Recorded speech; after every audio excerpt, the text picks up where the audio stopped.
Hendaklah kamu saling mencintai satu sama lain, sebagaimana aku telah mencintai kamu.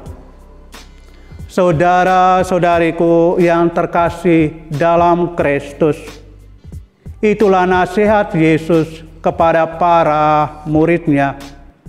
Itulah juga nasihat Yesus kepada kita masing-masing pada hari Minggu Paskah pekan yang kelima. Pesan Yesus tadi, nasihatnya itu diberikan pada perjamuan malam terakhir. Sebuah pesan yang nampaknya begitu mudah, tetapi tidak selalu mudah untuk dipraktekkan. Namun kita diundang untuk belajar mencintai dengan hati Tuhan, menjalani cinta seorang kontemplatif, yaitu bahwa kita mau mencintai dengan hati Tuhan sendiri. Kita mau mencintai seperti Yesus mencintai. Pesan Yesus, nasihatnya ini berat memang, namun sangat mulia. Saudara-saudariku yang terkasih, perintah cinta yang diucapkan oleh Yesus setelah Ia sendiri sebetulnya menunjukkan tindakan kasih yang luar biasa. Ia telah berkenan menjadi seorang hamba. Ia berkenan membasuh para murid-Nya. Lebih lagi, pesan itu Ia sampaikan setelah salah seorang murid-Nya, yaitu Yudas, mengkhianati Dia, meninggalkan ruang perjamuan. Sungguh menyakitkan. Tetapi kasih Yesus luar biasa. Ia tetap mencintai kita manusia, mencintai para murid-Nya. Setelah perjamuan malam terakhir itu, Yesus akan memasuki peristiwa yang genting, namun sungguh penting untuk keselamatan dunia. Sebuah perjalanan menuju Kalvari, menuju Golgota, menuju puncak cintanya, penebusan, keselamatan umat manusia. Cintanya disempurnakan pada peristiwa salib. Dia merendahkan diri dan taat sampai mati, bahkan mati di kayu salib. Saudara-saudariku yang terkasih, pesan Yesus tadi mengingatkan kita bahwa kasih adalah tanda pengenal seorang murid Yesus. Yesus adalah ukuran dan kepenuhan kasih yang harus ada di antara kita, para murid-Nya. Kita akan dikenal sebagai murid-murid Yesus kalau kita saling mengasihi, karena sekali lagi kasih menjadi tanda pengenal Yesus sendiri dan kita, para murid-Nya. Saudara-saudariku yang terkasih, pengalaman membuktikan bahwa hidup dalam kasih sama sekali tidak mudah.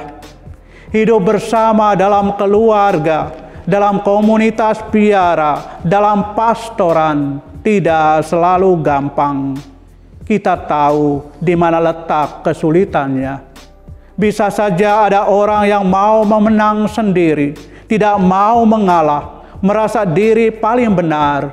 Itulah dari sekian banyak deretan alasan yang bisa kita sampaikan. Dan itu terjadi justru dengan orang-orang yang dekat dengan kita. Orang-orang serumah, orang-orang sekomunitas dengan kita adalah juga orang-orang yang pertama-tama bisa membuat hati kita terluka, entah melalui kata-kata ataupun tindakan. Itulah sebabnya tidaklah mengejutkan, bisa saja balas dendam, saling mendiamkan satu sama lain terjadi di antara orang-orang yang dekat satu sama lain. Bila hal itu terjadi, maka hidup bersama bagaikan neraka. Neraka yang kita ciptakan sendiri dalam hidup bersama. Dan tentu sebagai manusia normal, kita tidak mau berada dalam situasi yang demikian.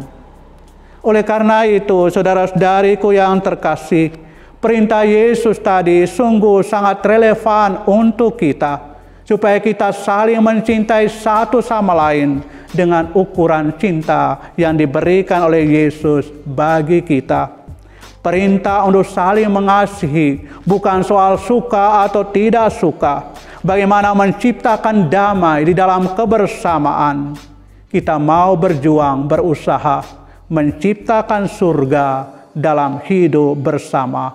Dan itulah indahnya hidup dalam cinta kasih sebagaimana Yesus tunjukkan bagi kita. Dan hal itu bisa kita mulai dengan hal yang paling sederhana. Mulai saling mendengarkan. Masing-masing kita tahu bahwa kita punya kekurangan. Saling mengakui kesalahan dan memohon maaf. Kalau kita mau melihat bukan dari sudut pandang kita sendiri, melainkan juga dari sudut pandang sesama, dari sudut pandang orang lain. Kita sadar kita punya kelemahan. Kita harus mulai belajar mencintai seperti Yesus mencintai. Oleh karena itu, saudara-saudariku yang terkasih, marilah kita mohon rahmat kekuatan dari Tuhan, agar kita belajar rendah hati untuk mampu mencintai sesama dengan saling mendengarkan, saling mengakui kesalahan, dan saling memaafkan satu sama lain. Dengan cara itu, kita akan mulai belajar bagaimana mencintai satu sama lain, sebagaimana Yesus tunjukkan kepada kita. Hendaklah kamu saling mencintai satu sama lain, sebagaimana aku telah mencintai kamu. Amin.